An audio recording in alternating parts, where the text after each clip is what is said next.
In this video, I'll show you guys how to rebuild a leaking wall mount faucet. This particular one here is a Kohler. So most wall hung faucets don't have angle stops to shut off the faucet. So find the main shutoff like the one here and turn it off. It's also a good idea to open a hose bib to get rid of all the excess water in the house. So here we have it. Let's get started. This is the Kohler wall mount faucet, and we're going to rebuild it so it doesn't drip anymore.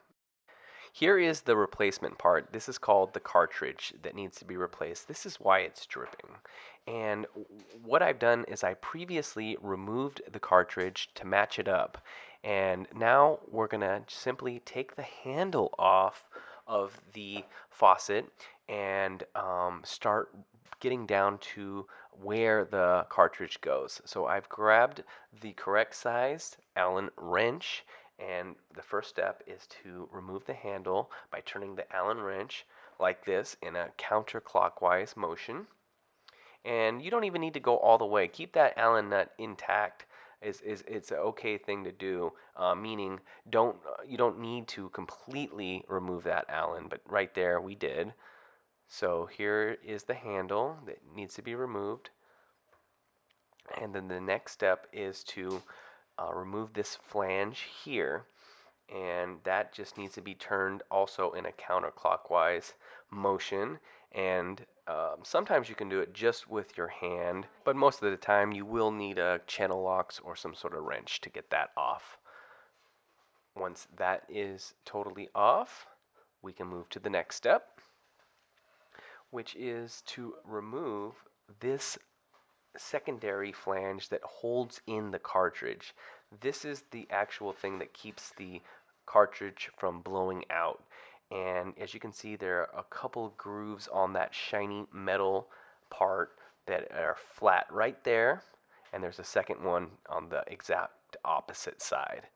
And so you'll get some sort of wrench, like an open-ended adjustable wrench like the one we have here, and you will turn this one also counterclockwise.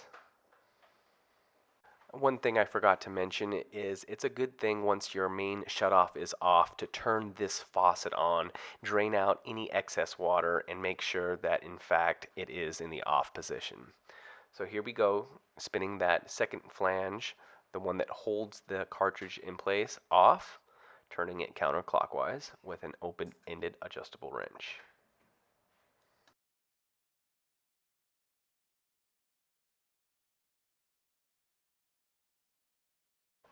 Once the locking flange is removed, we are now down to the cartridge, the part that makes the faucet leak. So this should just be able to pull right out, but oftentimes I run into a situation where it's super hard to pull out. Here, pretty easy today. And you can see that the 3 rubber O-rings in there are still stuck inside, so it's important, very important, to look inside here and remove those with a small screwdriver or anything that can pull those things out, like these needle nose pliers I have here. So that right there is supposed to be attached to the cartridge itself, but it kind of stuck in there. And that's the actual thing that's really making it leak. Clean inside here with a wire brush or a rag. Make sure there's no big calcium buildup or any rust or any pebbles sometimes will get stuck in there.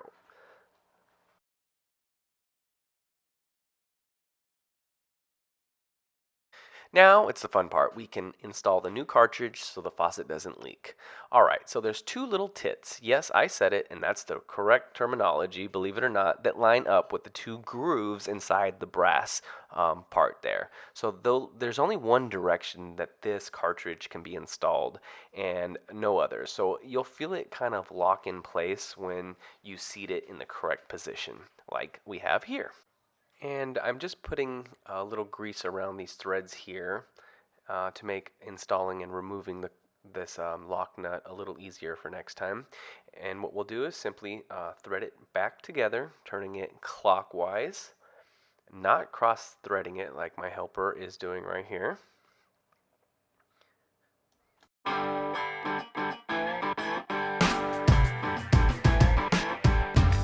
Once that's completely as hand tight as possible, follow it up with an open-ended adjustable wrench.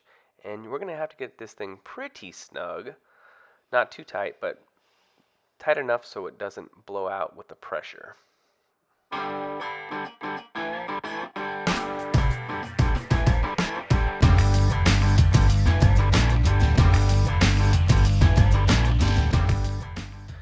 Once that lock flange is tightly secured, you can go ahead and turn on the water for your main water. And I like to do it before I put that last flange on just to see if there's any leaks inside the wall. It gives you the opportunity without blocking it with that little gap in between the stone and the lock flange. Okay, and so you can keep the water turned on and finally put this outer decorative flange back on. And this one does not need to be super tight at all. This one you can just leave hand tight. In fact, I don't even like putting it on with the wrench because then you scar up that nice chrome finish around there. So make sure you don't do that. Don't grab it with some nice wrench or channel locks or something like that, but get it as hand tight as possible. And finally, we're ready to reinstall the handle. And the handle simply goes on with in the correct position. This one goes Kohler side up. Of course, you don't want to read that in the opposite position. So this kind of just slides into a groove nicely like that. And you want to follow it up by the Allen screw that you took off earlier. So screw that in clockwise with your Allen wrench. Once your Allen screw is completely screwed in to that little handle there, you can remove the aerator, and I like to do this before I turn on the faucet and turn it on the hot and cold to flush any debris out of there. It's important to do this anytime you turn off the main water. So go ahead and give it a nice flush, and then screw the aerator back on, and you are all set. You have rebuilt your wall mount faucet. Thank you very much for watching. Please subscribe.